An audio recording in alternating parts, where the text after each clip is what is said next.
gear seekers, I'm Nick. Sometimes we get a product so niche through the studio, we've got to ask ourselves if there's a good reason why a product like this should exist in the first place. I'm not going to answer that. I'm going to let you guys make that decision for yourself. I'm not trying to sound negative. This motherboard has truly intrigued me.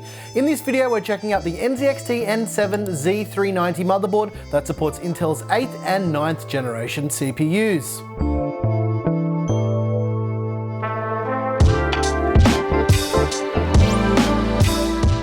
Before we start this video, I want to make this super clear that this video is not a review. It's an overview so you can get an idea of the feature set with this board and what physically comes in the box when you buy this motherboard. We're not doing VRM analysis or board teardowns or anything like that. There are plenty of other channels out there that cover that stuff, and we're not one of them. So don't ask why we don't do it, because that's just not what we do here. Okay, let's check out the NZXT N7 Z390.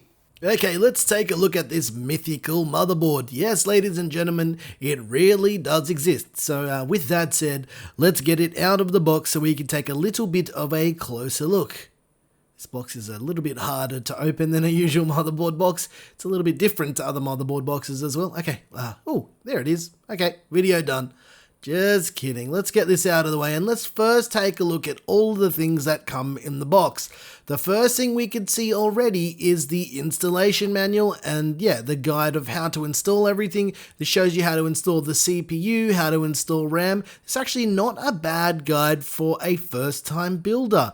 It's short, it's sweet, it's right to the point, and it'll help you get the job done nice and quickly. Next thing we're going to do is open up this flap to reveal all of the additional things with this motherboard. Okay, let's sort through this stuff and okay, let's look at this.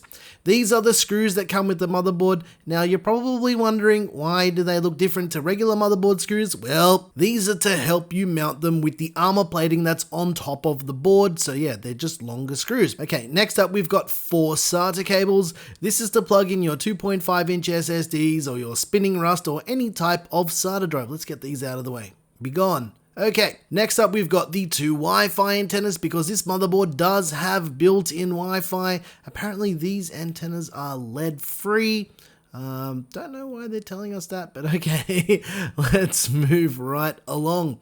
Okay, next up we've got these. These are the Rgb cables for the NZXT Smart Controller that is built into this motherboard. This is one of those standout features if you're really into your NZXT ecosystem. Let's get the motherboard out of the plastic so we can take a little bit of a closer look. What I'm going to do as well is I'm going to remove all of the armor plating like you're about to see in this clip here.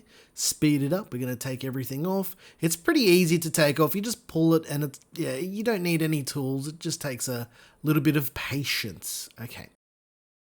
First up, we've got the front panel audio connector. There's 3 USB 2.0 headers, which is actually pretty cool, especially if you've got lots of lighting devices and whatnot. There is a connector for the smart lighting controller. Yes, NZXT Cam is integrated into this motherboard. There's also 3 PWM fan connectors. There's the front panel connector for all your lights and wires and all that jazz. There is a dual BIOS switch, so you can switch between 2 versions of the BIOS and a BIOS backup button. There's 4 SATA or SATA ports that you can plug in your 2.5-inch SSDs or your spinning rust. There's a USB 3.0 header. A little bit further up, there is a USB 3.1 Gen 1 Type C header. Ooh, that was a bit of a mouthful. And then there's a 24-pin power connector, so you can power your motherboard. Next up, there are 2 more smart lighting controllers. There's an AIO pump connector and a CPU fan header. 3 more PWM fan connectors that are also integrated with NZXT Cam, and an 8-pin EPS power connector to send all of that juice to your new CPU. There's an array of PCIe slots on this board. We'll go from top to bottom. There's a 1-time slot, there's a 16-time slot, a 4-time slot, another 16-time slot that's actually wired for 16 times, and another 4-time slot towards the bottom of the board. There's 2 M.2 slots that support M.2s up to 2280 size and integrated Wi-Fi in the Wi-Fi module slot. Here's a little bit of a side profile of the M.2 slot towards the bottom of the board so you can see the type of fitment you have with your M.2 drives, and also a closer look at that Intel Wi-Fi module. We don't actually have any specifications for the VRM layout on this motherboard. I couldn't find any information, but I'm gonna guess it's quite similar to the older N7 Z390, but I can't confirm that, and I don't know for sure. There's also 4 DDR4 RAM slots on the motherboard as well. We couldn't find any specifications about the RAM speeds, but yeah, here they are. There's also a standard 1151 socket that is compatible with 8th and 9th generation Intel CPUs and the standard mounting holes for those type of coolers. Let's just pop the socket open so you can take a little bit of a closer look. There's nothing fancy going on here. It's a standard 1151-2 socket.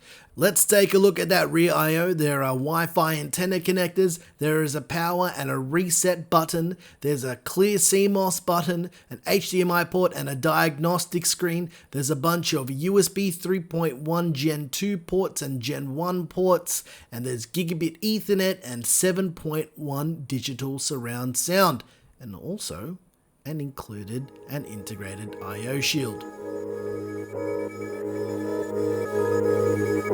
Why can't you hide when the sun is dark? It's hard to find one to know where you are. Why can't you hide when the sun is dark? So it's dark.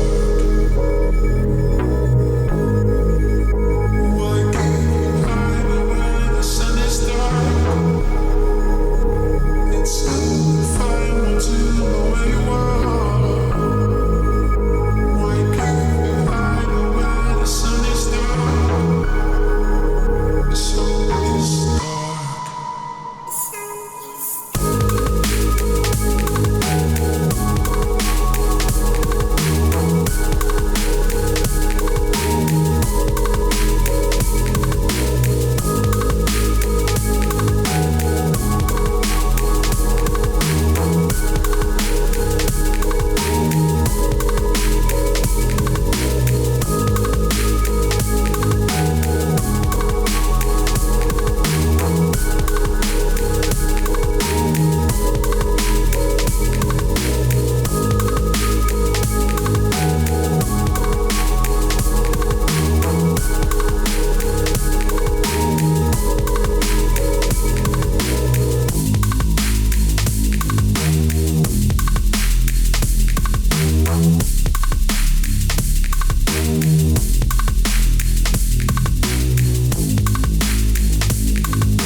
I'm gonna be honest, this motherboard confuses me just a little bit. It's a very niche product for an NZXT superfan, but not only that, it's very late in the Intel 9th generation lifespan, especially when they announced this board in October last year. If you're interested in grabbing the NZXT N7 Z390, they're going for around $275 US or around 400 Australian dollars. I have no idea about actual availability, but I think they'll be available somewhere around October. They're currently listed on NZXT's website for sale, so I'm just gonna go off that. We will do a full build and review of this motherboard when we spend some more time with it, but for now, I just have to show you that this board actually does exist. If you like this video, please like and subscribe. If you didn't like this video, you know what to do, and tell us what you hated about it. Once again, thank you so very much for watching. I'm your boy Nick with Gear Seekers. You peek, we seek, and I'm a little bit intrigued with this motherboard. It took about a year for it from announcement to actually getting it in our hands, which is strange. But yeah, thanks for watching.